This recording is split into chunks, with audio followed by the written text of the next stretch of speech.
Hi, అందరికీ నమస్కారం. Welcome to chit chat about acting.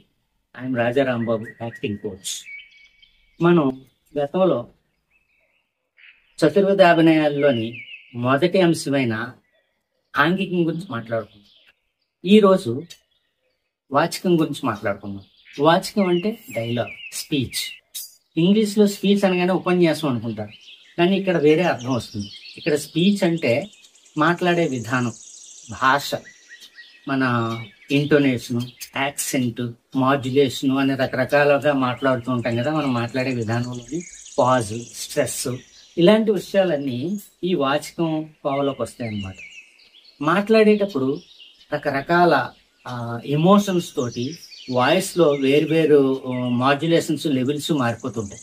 కోపంగా ఉన్నప్పుడు మన గొంతు ఒకలా పలుకుతుంది, బాధలో ఉన్నప్పుడు ఇంకోలా పలుకుతుంది, ఆశ్చర్యంగాను ఒకలాంటి వాయిస్ వస్తుంది.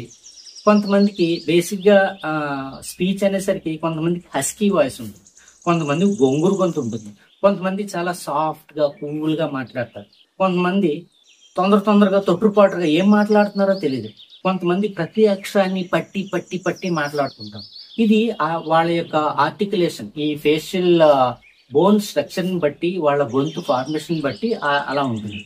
కాకపోతే ఇక్కడ వాయిస్ క్లియర్గా ఉండాలి. స్వరశుద్ధి అంటారు.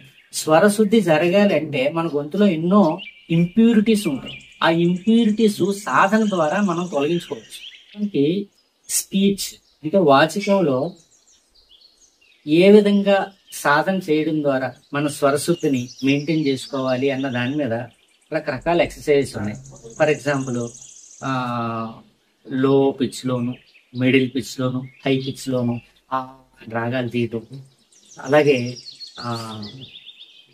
హస్కీ వాయిస్ వచ్చినప్పుడు ప్రతిరోజు వాకల్ ఎక్సర్సైజ్ చేస్తూ ఉంటే మీ గొంతులో ఉన్నటువంటి ఇంప్యూరిటీస్ అన్ని పోయి మీ వాయిస్ సాఫ్ట్ అవుతుంది.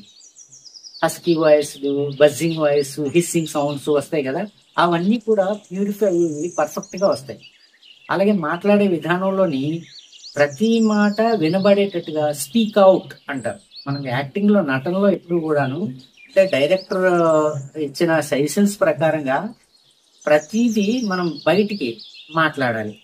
ఏంటి అలా చేస్తున్నాం, అలా చేస్తున్నావు అని పూర్తిగా అనం, కొన్ని మింగేస్తూ ఉంటాం. అయితే డైరెక్టర్ అడిగిన దాని ప్రకారంగా మనం చెప్పాలి కాబట్టి మనకి వినే లక్షణం బాగా ఉండాలి. అప్పుడు అది మనం ఈజీగా ఇవ్వగలుగుతాం. సో బేసిక్గా స్వరశుద్ధి అనేటటువంటిది చాలా ఇంపార్టెంట్. ఈ వోకల్ ఎక్సర్సైజ్ చేయటం వల్ల లంగ్స్ కెపాసిటీ పెరుగుతుంది, వాయిస్ కెపాసిటీ పెరుగుతుంది. కొన్ని సందర్భాల్లో లాంగ్ బ్రెత్ లో సప్తాంబోధి వేష్టి భవత్సకల ద్వీప కలాపూప మకటాం చత్పద్మరాగోత్వల ప్రకటానర్గల నిర్గల కిరణ శుభోత్పాద పద్మండవైన నిన్ను అని లాంగ్ బ్రెత్ లో పెద్ద పెద్ద డైలాగ్ చెప్పాలి సార్. అంటే ఇలాంటి డైలాగ్ చెప్పాలని నా ఉద్దేశం కాదు, ఫ్లోలో అలా చెప్పాను. ఇలాంటి డైలాగ్స్ అన్ని చెప్పాల్సినప్పుడు మీకు ఆ లంగ్స్ కెపాసిటీ పెంచుకుంటూ ఉంటే ఆటోమేటిక్గా మీకు స్వరశుద్ధి ఉంటుంది, ప్రాక్టీస్ ఉంటుంది. సో ఆంగికం తర్వాత వాచకం గురించి డీటెయిల్డ్గా మీకు విషయాలు చెప్పాను. ఒక్కొక్క దాని గురించి ఎలా ప్రాక్టీస్ చేయాలని ప్రాక్టికల్గా కూడా నేను ఇంకో వీడియో చేసి మీకు వినిపిస్తాను. ఇంతవరకు వాచకం గురించి చెప్పిన విషయం మీకు అర్థమైంది అనుకుంటున్నాను. మీకు అర్థమైతే థ్యాంక్ యూ వెరీ మచ్.